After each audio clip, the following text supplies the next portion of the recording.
사회복지 행정론 2020년 18회 사회복지사 1급 기출문제 풀이 시작하도록 하겠습니다. 자, 26번에 조직 내의 비공식 조직의 순기능, 그러니까 긍정적인 기능으로 옳은 것은 무엇인가인데요. 조직의 응집력을 높이는 것이 순기능에 해당이 됩니다. 자, 조직 내의 비공식 조직, 선후배 관계, 등산 동아리, 이런 비공식적인 관계가 물론 부정적으로 갈 수도 있겠지만 긍정적으로 조직의 응집력을 높일 수 있는 순기능이 있겠습니다. 정답은 1번이고요. 공식 조직의 신뢰성과 일관성을 높일 수 있고 또는 3번에 정형화된 구조로 조직의 안정성을 높이는 것. 이것은 다 공식 아니고 비공식 아니고 공식 조직의 순기능에 해당이 됩니다. 자, 4번에 파벌이나 정신인사의 부작용이 나타나는 것. 이건 비공식의 역기능에 해당이 됩니다. 부정적인 기능에 해당한다고 볼 수 있겠는데요. 자, 파벌이나 정신인사. 그러니까 직장 내에 사회복지 조직에서도 좀 오래된 역사가 있는 학교들일수록 선후배 관계가 중요할 수 있습니다. 과거에 비해서 좀 약해지고 있습니다만, 그래서 조직의 응집력을 높이는 면도 있겠습니다만, 근데 특정 학교 출신이 아니면 승진 못한 상황, 파벌이나 정신인사 이런 상황까지 나타나면 역기능에 해당이 되겠죠. 비공식 조직의 역기능에 해당이 되는 상황이고요. 5번의 의사결정이 하층부에 위임돼서 직원들의 참여의식을 높이는 것. 이것은 공식 비공식을 떠나서 위임적인 리더십에 대한 설명이라고 볼 수 있겠습니다. 자, 정답은 1번. 조직의 응집력을 높이는 것이 비공식 조직의 순기능에 해당이 됩니다. 자, 27번. 사회복지 행정의 개념에 대한 설명으로 옳지 않은 것은 무엇인가인데요. 사회복지 정책을 개별적이고 구체적인 서비스를 전환시키는 과정, 전형적인 사회복지 행정의 개념이라고 할 수 있겠고요. 사회 서비스 활동으로 민간 조직을 제외한 공공조직이 수행한다인데 그럴 리는 없죠. 정답은 틀린 내용으로 2번이고요. 민간 조직을 제외하다니요. 우리 지역사회에 있는 장애인복지관, 노인복지관, 정부에서 위탁받은 경우일 수 있겠지만 이걸 운영하고 있는 조직들은 다 민간입니다. 이 말의 의미는 공무원이 직접 운영하는 경우는 극히 드문 상황이고 대부분이 민간에서 설립하고 민간이 직접 운영을 하거나 또는 정부나 지자체에서 설립을 했더라도 실제 운영은 공무원이 하지 않고 민간 복지법인에 위탁을 한다면 그것은 민간 조직인 겁니다. 민간 조직을 제외한 그럴 리가 없습니다. 복지관들은 다 대부분이 민간 조직입니다. 자, 정답은 2번이고요. 3번의 관리자가 조직 목표를 달성하기 위해서 수행하는 과정, 기능, 그리고 활동이라고 할 수 있겠고 4번의 사회복지 과업 수행을 위해서 인적, 물적 자원을 체계적으로 결합, 운영하는 합리적인 행동이라고 볼 수 있고요. 5번의 사회복지 제도의 정책을 서비스 급여 또 프로그램으로 전환시키기 위한 전달 체계, 전형적인 사회복지 행정의 정의에 해당하는 내용들입니다.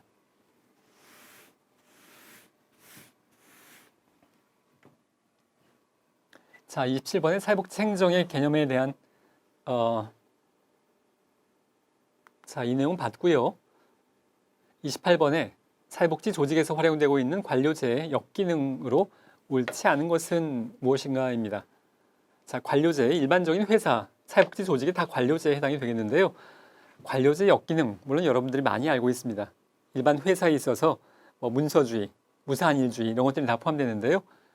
조직 운영 규정 자체가 목적으로 인식될 수 있어서 사회복지 조직이 운영되는 목적은 뭐냐면 클라이언트를 잘 도울 수 있는 건데요. 지금 클라이언트가 그야말로 생계의 곤란으로 자살의 위기에 빠져 있는 상황이라고 한다면 절차나 규정 따지지 말고 긴급하게 지원을 결정해야 될 필요가 있겠는데 절차에 안 맞으니까 지원 못 해준다. 이 내용이 조직 운영 규정 자체가 목적으로 인식될 수 있는 규칙을 지키는 게 더 중요하고 클라이언트를 돕는 건 그 다음 문제. 이 상황을 이렇게 표현하고 있는 겁니다. 그러니까 역기능에 해당이 되는 거고요. 조직 변화가 어렵고 부서 이기주의가 나타날 수 있고 관료제가 전문적인 부서를 나누어서 아동복지팀, 노인복지팀 이렇게 구분하게 되는데요. 아동복지팀은 아동에 대해서는 잘하고 있는데 노인은 알게 뭐야? 노인복지팀은 노인 잘하고 있지만 아동은 우리는 몰라. 이것이 부서 이기주의의 의미의 상황으로서 관료제 역기능에 해당이 되겠고요. 서비스가 최저 수준에 머무를 수 있는 것, 역시 관료제는 아무래도 질적인 측면보다는 양적인 측면을 기준으로 평가를 하다 보면 질 높아질 수 없는 최저 수준에 머무를 수 있는 역기능이 작용할 수 있겠습니다. 자, 다 1, 2, 3, 4번 역기능에 해당이 되겠고요. 5번에 조직의 복잡한 규칙을 적용하면서 규정집이 1000페이지입니다. 복잡한 규칙을 적용하면서 창조성이 향상되는 게 아니라 저하되죠.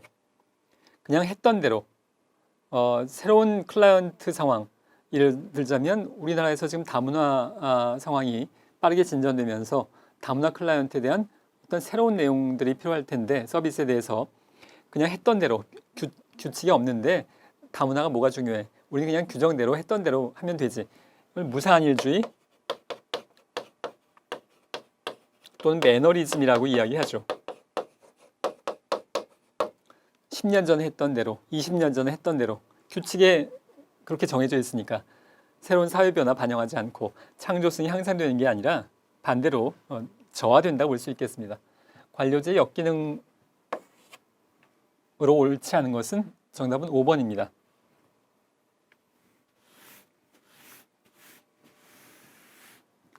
자, 29번의 다음에서 설명하고 있는 이론은 무엇인가인데요. 서비스 전달 체계에서 업무 환경을 강조하고 있고 생존을 위해서 저 생존은 사회복지 조직의 생존입니다. 우리는 사회복지 행정을 다루고 있기 때문에 생존을 위해서 환경으로부터 합법성을 부여받아야 하겠고 조직의 외부 환경의 역학관계가 서비스 전달 체계에 영향을 많이 미치는 것. 이것에 대한 이론은 정치경제 이론이겠고요. 정치경제 이론은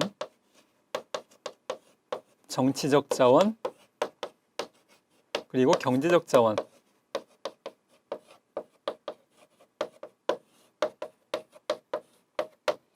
이 두 가지가 사회복지 조직을 운영함에 있어서 외부의 정치적 자원, 외부의 경제적 자원이 중요하다.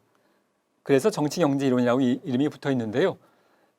경제적 자원은 기본적으로 정부 보조금 받아야, 후원금을 받아야 운영할 수 있는 것의 의미이고요. 여기서 정치적 자원이라고 하는 것은 바로 합법성과 정당성을 이야기하는 것이라고 보면 되겠습니다. 사회복지 사업법이라던가 여러 가지 법의 규정에 준수해야 되는 내용, 그것을 정치적 자원이라고 표현을 하고 있습니다. 자, 세 번째 항목에서 기본적으로 업무 환경을 강조하고 있고요. 외부의 정치적 자원, 경제적 자원이 사회복지 조직에 아주 막대한 영향을 미친다라는 아이디어니까요. 조직의 외부 환경의 역학관계가 서비스 전달 체계에 영향을 미칠 수 있겠는데, 자, 예를 들어서 기관장하고 지자체, 읍면동 또는 구청장하고 사이가 아주 안 좋아요. 멱살 잡고 한번 싸웠습니다. 외부의 환경하고 내부의 환경 사이에 둘이 지금 싸움이 붙었어요. 그러면 복지관의 서비스에 악영향이 미치겠죠. 좋은 영향이 미칠 리가 없습니다. 조직의 외부의 환경 역학관계가 지금 싸우고 있어요. 서비스 전달 체계에 영향을 미칠 수밖에 없는 측면이 있습니다. 자, 정답은 정치경제 이론입니다.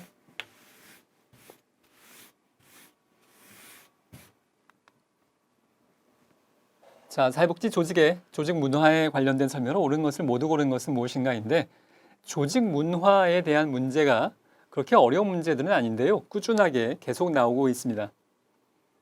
사회복지 서비스 체계의 규범과 가치로서 역할을 하는 것, 조직 문화와 연결되겠고요. 사회복지 서비스 제공자의 상황 인식에 중요한 역할을 하겠고, 사회복지 서비스 제공자, 사회복지사를 이야기하는 겁니다. 주로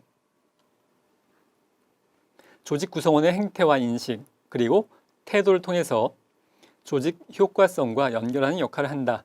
어렵게 설명이 되어 있습니다만 상황 인식, 태도와 인식 이런 것들의 예를 들어보면 복지관의 조직 문화가 굉장히 수직적이에요. 그러면 모든 건 다 보고하고 일선의 사회복지사에게는 재량권이 없습니다. 그러면 모두 다 보고하고 관장까지 보고된 다음에 승인 나면 다시 부장, 팀장 거쳐서 결제 났다는 사인이 와야 그래야 뭔가 실행할 수 있겠죠. 그게 여기에서 이야기하는 서비스 제공자의 상황 인식. 지금 응급 상황이라고 하더라도 이걸 결제받고 일을 해야 되는지 아니면 먼저 실행하고 사후보고를 할지. 수평적인 조직 문화라면 긴급한 경우에는 먼저 결제받지 않고 보고하지 않고 먼저 실행을 한 다음에 클라이언트가 뭐 다쳤다거나 지금 보고할 여유가 없죠. 근데 이제 정부 조직에서 보고를 하도 중요하게 생각하다 보니까 지금 사람이 다쳤는데 보고가 더 중요해. 이런 상황이 종종 있을 수 있죠. 사회복지기관에서도 수평적인 조직 문화라면 일단 선 조치하고 후 보고할 텐데 그렇지 않다면 수직적이라면 무조건 보고하고 실행은 그 다음에 그런 상황들이 여기에 적용이 되는 상황이라고 할 수 있겠습니다. 상황 인식, 이 상황을 지금 어떻게 처리할 것인가에 대해서 이런 조직 문화가 영향을 미치게 되는 셈이죠. 자, 그래서 세 가지 모두 기역, 니은, 디귿 모두 조직 문화에 대한 설명으로 해당하는 내용이어서요. 정답은 5번이 정답입니다.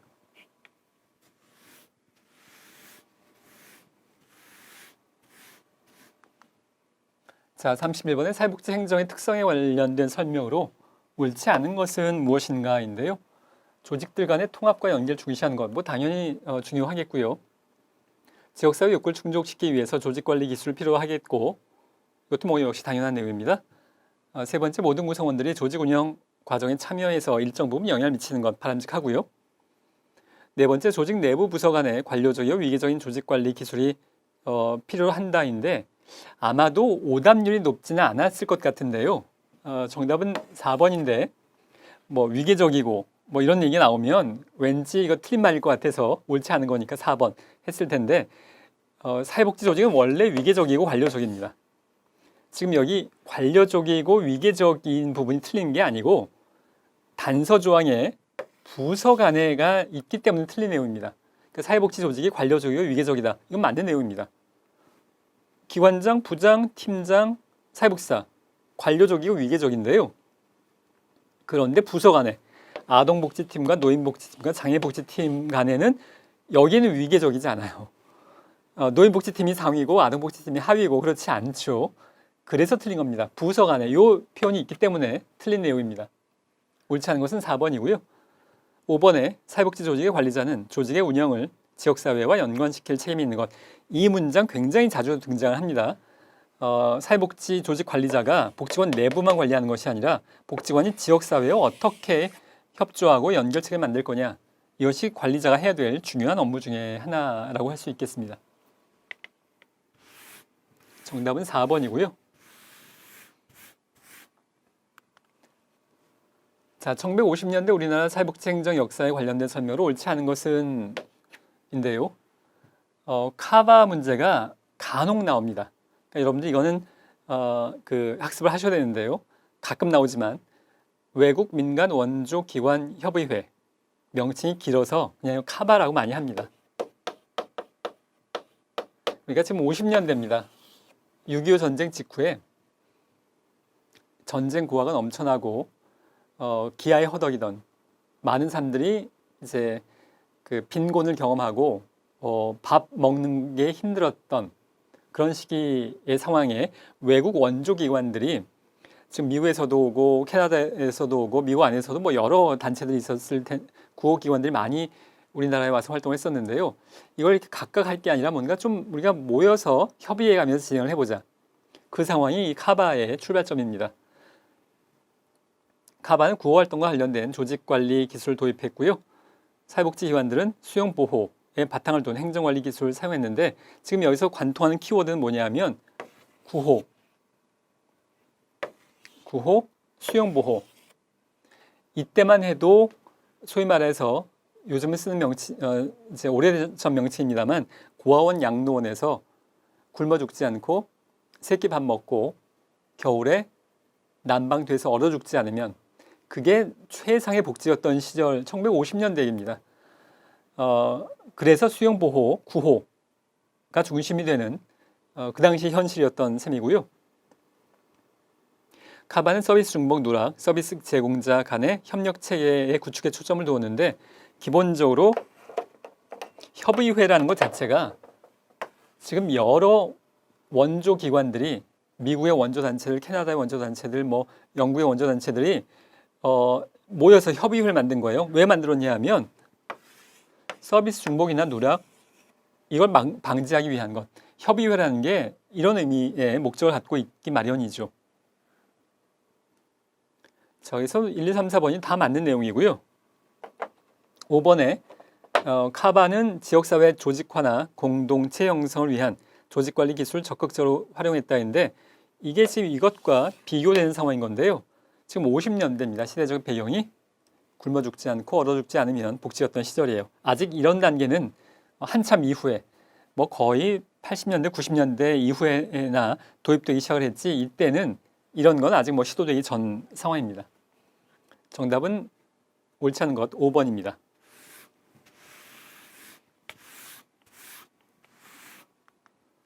자, 하센필드가 주장하는 조직환경 대응 전략이 아닌 것은 무엇인가인데요. 자, 이것도 벌써 두세 번 나와서 앞으로 또 나올 수 있겠습니다. 조직환경 대응 전략에 기본적으로 권위주의 전략, 경쟁 전략, 협동 전략, 방해 전략까지 있었고요. 5번은 없습니다. 자, 그러니까 5번이 정답이에요. 전문화 전략은 여기에 4가지에 포함되어 있지 않습니다.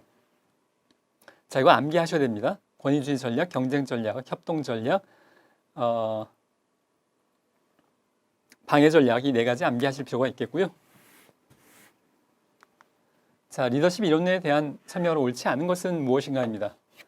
관리 격자이론은 조직원의 특성과 같은 상황적 요소를 고려하고 있다인데요. 자, 리더십 이론과 관련됐을 때 큰 카테고리의 흐름을 살펴보면 맨 처음에 특성 이론이었고요.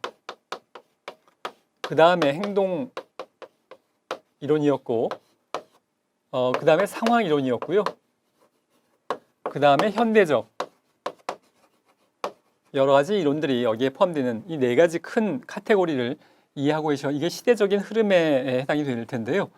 자, 관리 격자 이론은 행동 이론에 포함됩니다. 상황적 요소를 고려하는 건 여기 와서예요. 행동 이론. 그러니까 인간 중심적으로 할 거냐, 업무 중심적으로 할 거냐.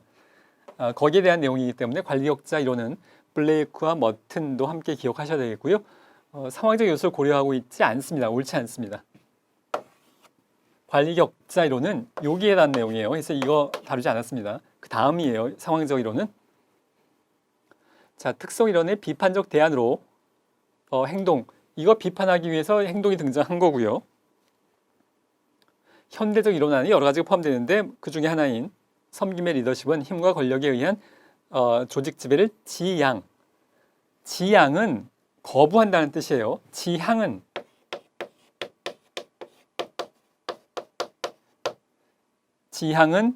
이쪽 방향으로 간다는 건데요. 지향은 반대로 이걸 거부하고 이제 멀리한다는 뜻입니다.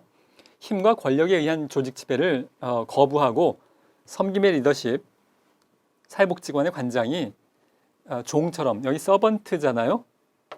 이게 종이란 영어의 단어에 해당이 되는데요. 직원들한테 고압적으로 지시하고 이러지 말고 힘과 권력에 의한 조직 지배가 아니라 직원들에게 부하처럼, 직원들에게 종처럼 말을 잘 듣는 그런 것을 이야기한다고 볼 수 있겠습니다. 지양과 지향만 구분하시면 문제가 뭐 어려운 내용은 아니라고 볼 수 있겠고요. 네 번째, 거래적 리더십은 교환 관계를 기반으로 해서 조직 성과를 높이고자 합니다. 변혁적 리더십과 함께 기억을 하셔야 되는 건데요. 거래적 리더십은 결국 어떻게 하면 조직 구성원들이 사회복지사가 일을 열심히 하게 할 거냐의 리더십의 관점에서 바라보고 있는 건데, 거래, 휴가 많이 주면, 월급 많이 주면, 뭐 또는 승진시켜주면 이런 걸 통해서 일을 열심히 하게 하자. 이것이 거래된다는 말의 의미라고 볼 수 있겠습니다. 다섯 번째, 상황 이론은 과업 환경에 따라 적합하게 대응하는 리더십이 효과적이라고 가정해서 여기입니다. 상황 이론. 그때그때 다르더라. 상황에 따라서 리더십을 딱 한 가지가 아닌 적절하게 바꾸어가면서 리더십을 발휘해야 된다라는 것이 상황 이론에 해당하는 내용이라고 볼 수 있겠습니다. 정답의 그 옳지 않은 것은 1번입니다.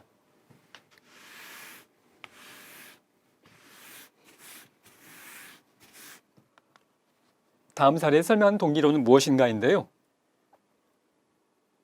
A는 자신보다 승진이 빠른 입사 동기인 사회복사 B와 비교로 보충해야 할 업무 역량을 분석했고요.